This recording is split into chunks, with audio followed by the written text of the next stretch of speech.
السلام علیکم. آج ہم اپنی نظم نمبر 4 جو ہے پیوستہ رہ شجر سے امید بہارک پڑھیں گے، جو ہمارے جو قومی اور ملی شاعر ہیں علامہ محمد اقبال، ان کی لکھی ہوئی ہے.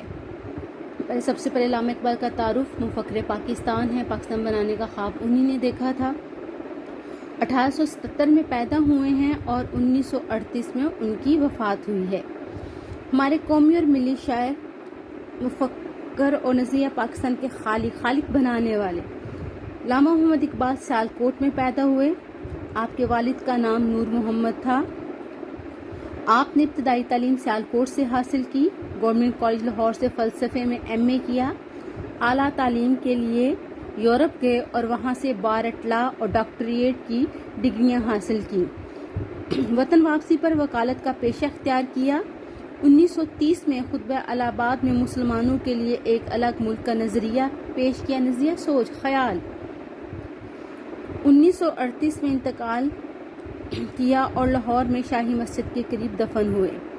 علامہ اقبال نے اردو فارسی دونوں زبانوں میں پر اثر اور پرسوز شاعری کی. انہوں نے اپنی شاعری کا آغاز غزل گوئی سے کیا. یہ MCQ ہے، امپورٹنٹ. مگر بعد میں زیادہ تر توجہ نظم نگاری کی جانب مبذول کر دی، کیونکہ قوم تک اپنا پیغام پہنچانے کا یہ زیادہ مؤثر ذریعہ تھا. اقبال کا دائرہ فکر مشاہدہ کائنات اور مطالعہ بہت وسیع تھا. آپ اللہ تعالیٰ، اس کے رسول اکرم صلی اللہ علیہ وآلہ وسلم کے سچے عاشق ہیں اور یہ چاہت اور عقیدت کا اظہار جا بجا ان کے کلام میں دکھائی دیتا ہے. اقبال نے محض روایتی عشق و عاشقی کے موضوعات سے ہٹ کر اپنی شاعری میں زندگی، کائنات، خدا، ابلیس، عقل و خرد، تصوف، قومیت، مرد مومن، سیاست و مملکت اور خودی و بے خودی کا فلسفہ پیش کیا. اس میں کوئی شک نہیں کہ اقبال جیسا عظیم شاعر و فلسفی آج تک پیدا نہ ہو سکا. بانگ درا، بال جبریل اور ضرب کلیم ان کی اردو شاعری کی کتابیں ہیں. یہ رکھنا ہے آپ نے یاد کہ کون سی ان کی اردو شاعری کو، کون سی فارسی کی ہیں. ارمغان حجاز میں بھی کچھ اردو نظمیں شامل ہیں، جبکہ اس کا غالب حصہ فارسی میں ہے. فارسی کے دیگر شعری مجموعوں میں پیام مشرق، جاوید نامہ، زبور عجم، رموز بے خودی اور اسرار خودی شامل ہیں. اب جو نظم ہے پیوستہ رہ شجر سے امید بہارک. پیوستہ کا مطلب ہوتا ہے جڑے رہنا، شجر درخت. اب اسی جو ہماری نظم ہے اس کے عنوان میں ہی اس کا مرکزی خیال پوشیدہ ہے کہ علامہ اقبال کہتے ہیں کہ درخت کے ساتھ جڑے رہو اور بہار کی امید رکھو. یعنی کہ اب موسم بدلتے ہیں، درخت کی حیت بھی تبدیل ہوتی ہے. خزاں کے موسم میں جو ہے درخت اور ٹہنیاں جو اس کی پھل اور پودوں سے، پھل اور پتوں سے جو ہے محروم ہو جاتی ہیں، پتے جھڑ جاتے ہیں. لیکن امید ہوتی ہے کہ جیسے ہی موسم بدلے گا، بہار آئے گی، یہ درخت دوبارہ سے سبز و شاداب ہو جائے گا. یہاں انہوں نے شجر جو ہے وہ قوم مراد لیا ہے اور اس کی ٹہنیاں، اس کے افراد. اسے کہا کہ جو افراد اپنی قوم کے ساتھ جڑے رہتے ہیں، متحد رہتے ہیں، وہ جو ہیں بہتری اور بھلائی کی امید رکھ سکتے ہیں. جو لوگ اپنی قوم کا ساتھ چھوڑ دیتے ہیں تو وہ نقصان میں رہتے ہیں. کیونکہ قومیں انفرادیت سے نہیں بلکہ اجتماعیت سے بنتی ہیں. اس میں ہمیں اتحاد ملت کا پیغام دے رہے ہیں. اب پڑھتے ہیں اپنا پہلا شعر. ڈالی گئی جو فصل خزاں میں شجر سے ٹوٹ، ممکن نہیں ہری ہو صحاب بہار سے. ڈالی شاخ یا ٹہنی، فصل خزاں کا موسم، شجر درخت، صحاب بہار، صحاب بادل کو کہا جاتا ہے، بہار کا بادل. اب وہ کہتے ہیں کہ جو شاخ خزاں کے موسم میں درخت سے ٹوٹ جاتی ہے، الگ ہو جاتی ہے، اس پر چاہے کتنے ہی بہار کے بادل کیوں نہ برسیں، وہ دوبارہ ہری بھری سرسبز و شاداب نہیں ہو سکتی. ٹھیک ہے کہ مراد یہی کہ جو لوگ، جو افراد، وہ ٹہنی اور جو ہے درخت کی مثال دے کے سمجھا رہے ہیں کہ جو افراد مشکل حالات میں اپنی قوم و مملکت کا ساتھ چھوڑ جاتے ہیں تو وہ جو ہے دوبارہ کبھی بھی وہ اپنی شناخت برقرار نہیں رکھتے، اپنا عزت اور وقار کھو دیتے ہیں. ہے لازوال عہد خزاں اس کے واسطے، کچھ واسطہ نہیں ہے اسے برگو بار سے، لازوال کبھی نہ ختم ہونے والا، عہد خزاں خزاں کا دور، برگو بار برگ پتے اور بار پھل، اور وہ اسی ٹہنی کی مثال دیتے ہوئے اس کو اور ایلیبوریٹ کرتے ہیں کہ جو شاخ درخت سے علیحدہ ہو جاتی ہے، اپنی اصل سے جدا ہو جاتی ہے، پھر اس پر جو ہے ہمیشہ کے لیے خزاں کا موسم جو ہے وہ طاری ہو جاتا، چاہے جتنے ہی موسم بدلے، بہار آئے، سردی آئے، گرمی آئے، اسے کوئی فرق نہیں پڑتا، اس پہ ہمیشہ کے لیے خزاں کا موسم چھا جاتا ہے۔ اب اس شاخ پر امید ہی نہیں کی جا سکتی کہ اسے دوبارہ کبھی کوئی پھل یا اس کے اوپر پتے آئیں گے، یعنی کہ وہ ہر قسم کی ترقی سے محروم ہو جاتی ہے تیرے گلستان میں بھی فصل خزاں کا دور، گلستان باغ خالی ہے جیب گل زر کامل عیار سے، زر گل خالی سونا،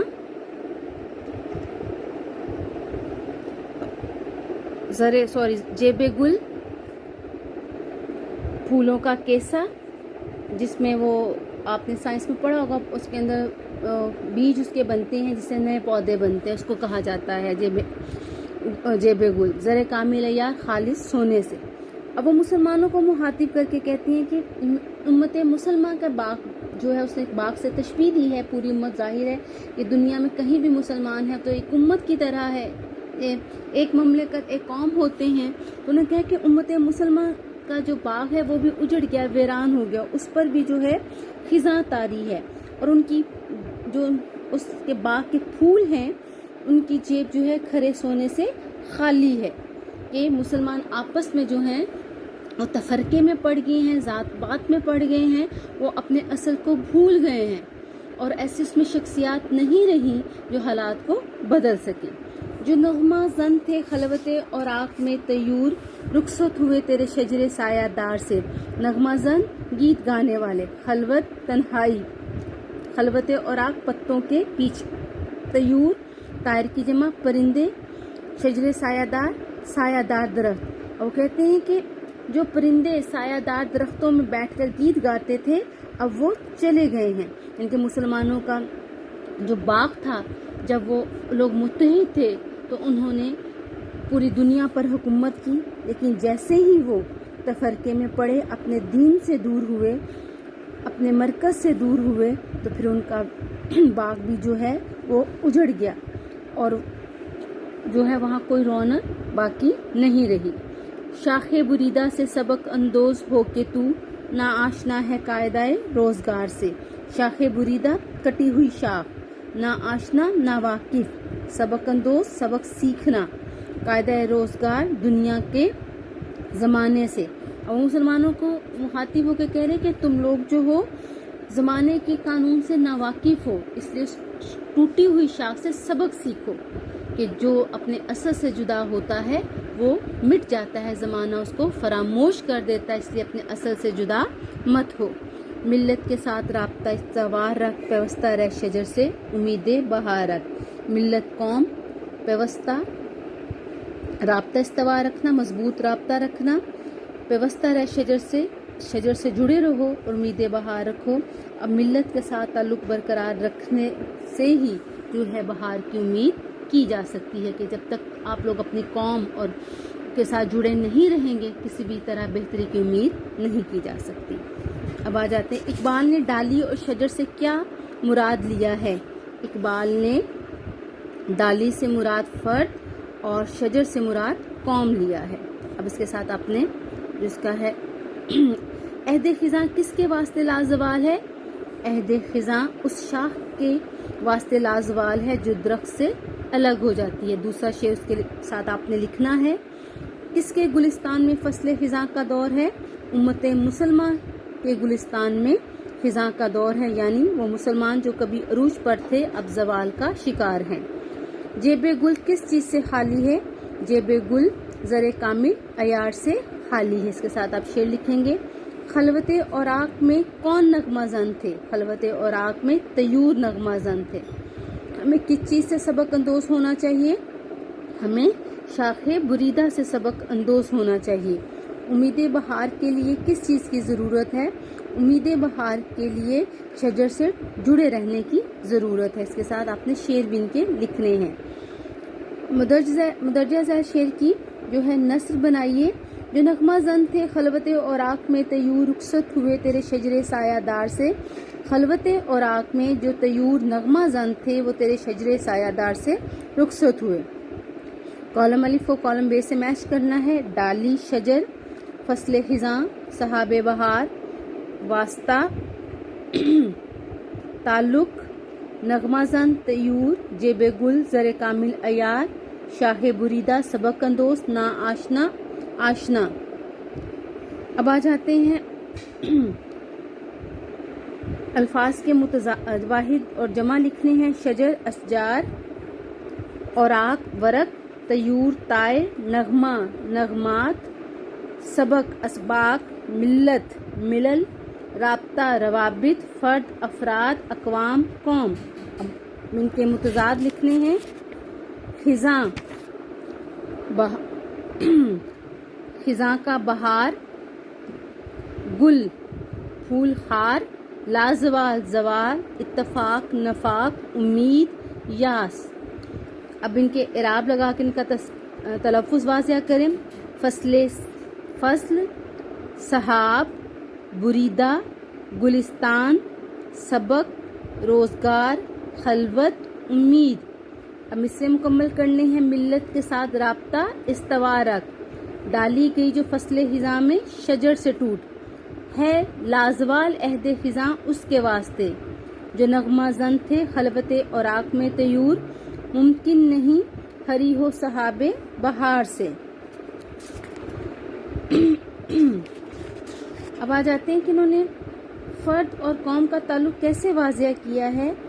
جو ہے علامہ اقبال نے اس نظم میں فرد اور قوم کا تعلق کو جو ہے درخت اور اس کی ٹہنیوں کی مثال دے کے واضح کیا ہے کہ جس طرح ٹہنیاں درخت کے ساتھ جڑی رہتی ہیں تو خزاں کے بعد وہ بہار کی امید رکھ سکتی ہیں۔ جو افراد اپنی قوم کے ساتھ جڑے رہتے ہیں وہ مشکل کے بعد آسانی جو ہے وہ امید رکھ سکتے ہیں۔ ٹھیک ہے، آپ نے ساری غزل جو ہے ساری نظم کے اشعار جو ہیں اس کی تشریحات ہوگی، نوٹس ہیں، آپ نے انہیں یاد کرنا ہے اور اپنی نیٹ کاپی میں خوش خطی کے ساتھ لکھنا ہے۔ ایکسرسائز آپ نے اپنی بک پہ سالو کرنی ہے اور سوال جو آپ نیٹ کاپی پہ لکھنے ہیں۔ اللہ حافظ۔